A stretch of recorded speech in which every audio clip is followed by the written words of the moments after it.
আসসালামু আলাইকুম প্রিয় শিক্ষার্থীরা, আজকে আমরা দেখব স্থির বিদ্যুতের কুলম্বের সূত্রের কুলম্ব ধ্রুবকের এককটা কি।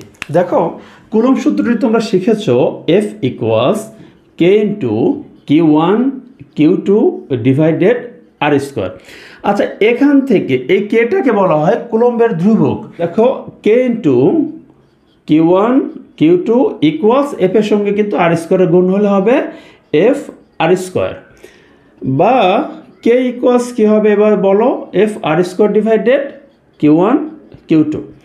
এফ হলো বল, বলের এককটা হলো নিউটন, আর হলো দূরত্ব, দূরত্বের একক হলো মিটার, উপরে একটা স্কোয়ার, আর নিচে Q1 হলো, এটা হলো আধান, প্রথম বস্তুর আধান, এটার একক কি কুলম্ব, আর Q2 হলো দ্বিতীয় বস্তুর আধান, এটার একক কুলম্ব।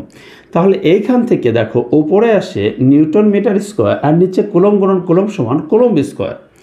তাহলে এইটার ফাইনাল এককটা দাঁড়ায় newton metre square per coulomb square. এটাই কিন্তু এই কুলম্ব ধ্রুবক কে এর একক। ঠিক আছে, তাহলে কুলম্ব ধ্রুবক কে এর এককটা কি? Newton metre square per coulomb square. Okay, ধন্যবাদ।